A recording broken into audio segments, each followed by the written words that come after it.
And with that, let me just say to my colleague once again, thank you very much for taking this special order. I really appreciate it, and I'm sure the people across this country share your views. And I thank the gentleman from Indiana and your great comments, and you're a true patriot to this country, and I mean that very heartfeltly. And, you know, we've gotten so wrapped up in this political correctness, we're prohibited from calling this the war on terror. Now, that's been taken out of the vernacular. And you wonder how a man like this could be transferred and then promoted. And with all the flags and contacts with al-Qaeda recruiters, how did this happen? Why wasn't that information shared? Why, when these flags went up, weren't we able to act, upon it? We know for years that al-Qaeda has been targeting bases both in the United States and abroad. It's a homeland security threat. It's a national security threat abroad. They tried to do that with Fort Dix, and we stopped it with good intelligence. They tried to do it with other military installations in the United States. So when this evidence got out there, the real question I think we in the Congress need to ask is, why didn't his superiors know about this? Or when his colleagues heard the ranting and raving by him, having a business card saying he's a soldier of Allah, saying that his loyalty is first and foremost to the Quran, not the Constitution. And the gentleman from Indiana is right. I worked in the Justice Department, federal prosecutor with the Joint Terrorism Task Forces. The National Intelligence Estimate says the most effective weapon we have is a moderate Muslim, the Muslim who will come forward and help us in the mosque to say there is an individual out here that we believe to be a threat to the security of the United States. Obviously, this man was. But for whatever reason, nothing was done about it, and 13 soldiers are dead and 30 more are wounded. We in the Congress have a role, an oversight role to provide to get to the answers and to fix the problem to make sure it didn't happen. The whole point after 9/11 was to make sure that we shared intelligence and information to better protect the American people. And I see no greater homeland security issue than protecting our bases right here in the United States. As I said at the outset, when I visited the soldiers at Fort Hood for the memorial service, they said, Congressman, we see this in Iraq and Afghanistan, but we don't expect that to happen at home. Not in our home. Not on our base. This was not supposed to happen. And the question is this man, did he infiltrate? Or was he a lone wolf acting on his own without any outside influence? We don't know the answer to those questions. We've been told that from the very day after this occurred that he was a lone wolf acting on his own. There's a term, rush to judgment. And in my view, I think that was a rush to judgment. The idea that he was acting as a lone wolf before we got all the evidence in front of us. All we are asking in the Congress is that we review the matter, and I have great hope that the majority will work with us in a bipartisan way to provide that oversight that this body, this distinguished body by the Constitution, has the authority to do, to get to the real answers for the American people as to whether this man had radicalized on his own, which he clearly did, he radicalized, or whether he was being facilitated by people on the outside, and whether al-Qaeda had something to do with this. Because they got a playbook, and they go back to the playbook. They had the World Trade Center bomber. They went back to the World Trade Center. They tried to hit the Capitol. That's their playbook. They'll, in my view, try to hit the Capitol again. Chemical explosives. Ramzi Youssef, when he was arrested in Islamabad, had a very chilling story, had multiple baby dolls that he had stuffed with chemical explosives. He was going to take those baby dolls onto airplanes, known as the Pajoinka plot, and blow up 12 commercial airliners simultaneously. They go back to that playbook. We've seen chemical explosives come up over and over again. Military installations are in their playbook, and we need to take the protection and security of our military installations, both here in the United States and abroad very, very seriously. And when a man like this gets in and gets promoted and perpetrates what he did, one of the greatest acts of violence on a military base since Pearl Harbor, then we need the answers to these questions. There are so many flags in this case. Not only this individual, but what was he doing with Pakistan? What influence did Pakistan have on this individual? The American people need to know the truth. And we need to know it not as a gotcha exercise, but as a way to look forward and say, how can we better protect the American people from individuals like this and our soldiers from people like this? How can we better protect bases here in the United States? We know he contacted many radical websites, posted very radical thoughts on these websites. It's time for us to stand up and have hearings on this matter and answer these fundamental questions. Tonight, to the families of the victims, our heart goes out. We hear the cries. As we saw the 13 combat boots, the rifle and the helmet portrayed in that picture, it was one of the saddest days and darkest chapters, I think, in American history. As we go forward, I believe we need to get the answers to these many questions that are out there. Probably the hardest thing we have to do as members of Congress is to comfort families who have lost their loved ones. I'll never forget that day at Fort Hood at the memorial service, talking to the survivors, particularly some of the spouses who lost their husband that day, to the mothers, fathers, and brothers and sisters, talking to the wounded gunmen. I mean, the wounded victims who were shot by this man. And as we comfort these families, as we have with soldiers coming back from Iraq and Afghanistan and those who have died, it is one of the most difficult things as members of Congress, one of the most solemn responsibilities that we have. We know that words cannot give them back what they lost. We grieve their loss in the Congress, and we stand by the families of the victims.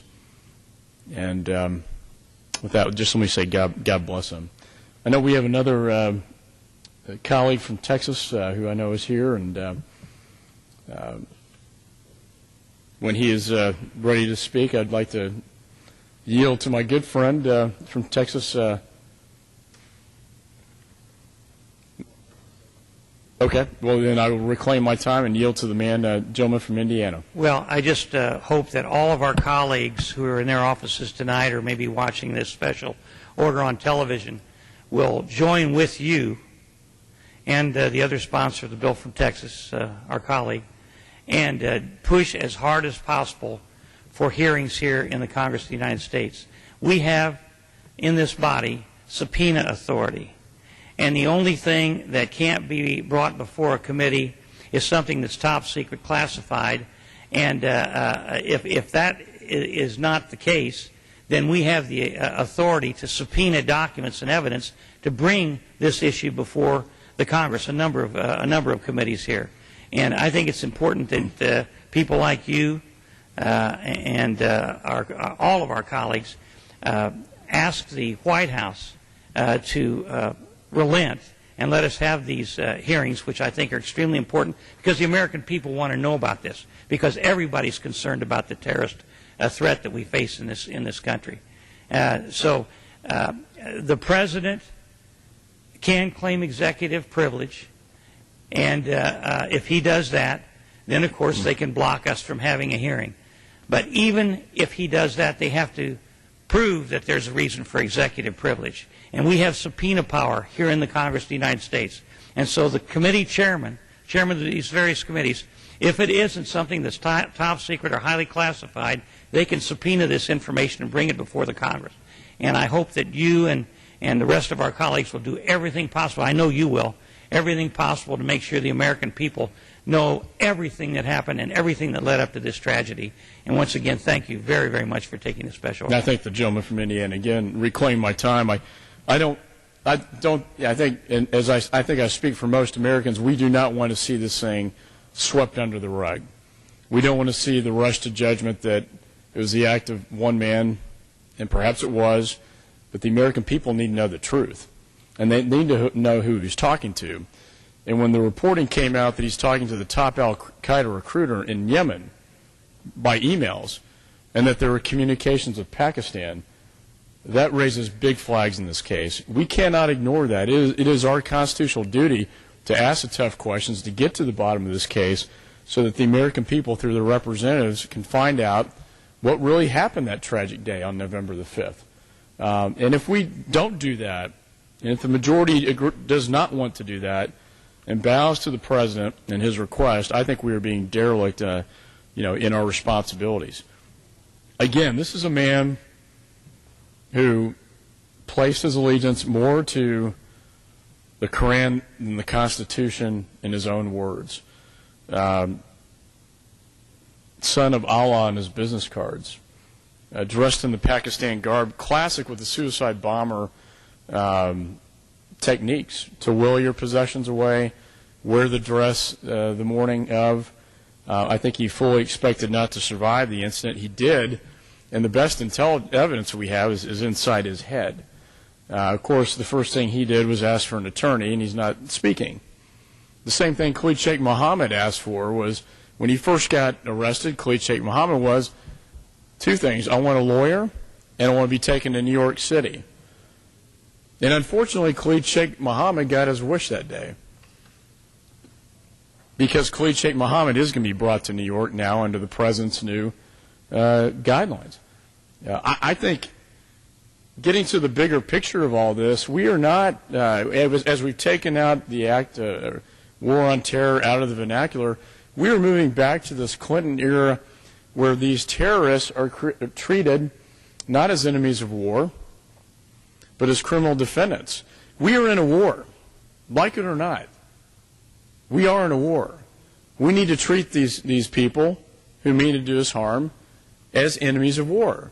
The military tribunals are the best way to prosecute. We bring Mr. Khalid Sheikh Mohammed into the United States, to the very city where 3,000 people were killed at his hands. I was a federal prosecutor. The Southern District of New York is one of the finest U.S. attorney's offices, probably best equipped to handle that prosecution, but the federal rules of evidence are very different from the military tribunals. It's going to withhold evidence from trial. It will not protect classified information. It will turn to a showcase.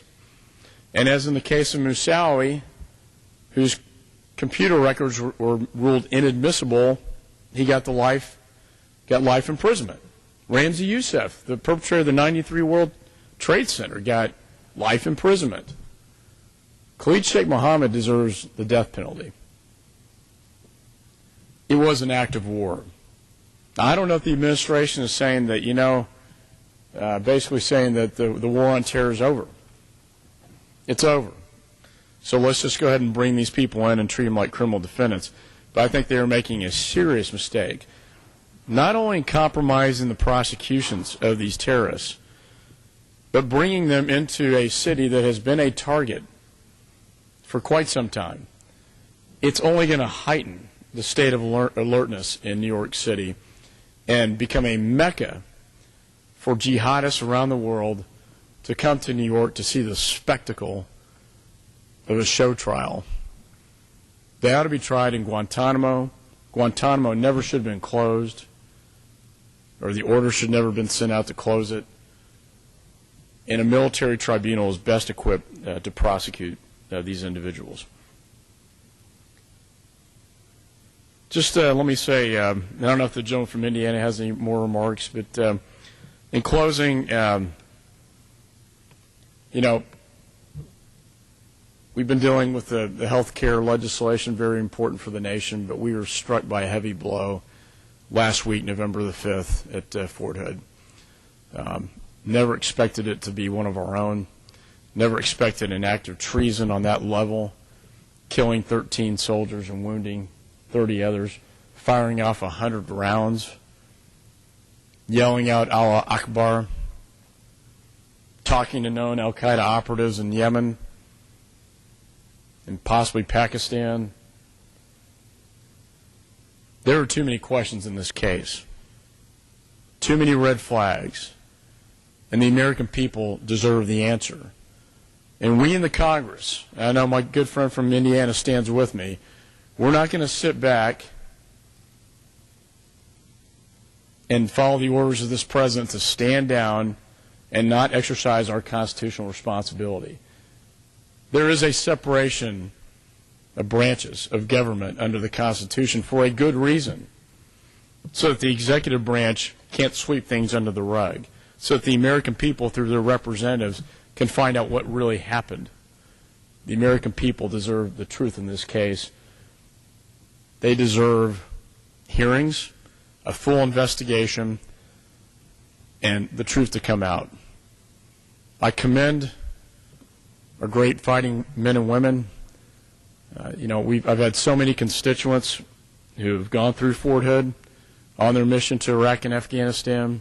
They are serving very bravely and nobly in a very, very important struggle between radical Islam and freedom, between the jihadists and democracy. We will eventually win that struggle. We will eventually win that struggle. And we pray for the victims' families. And we pray that God holds their loved ones in the palms of his hands. And with that, Madam Speaker, I yield back.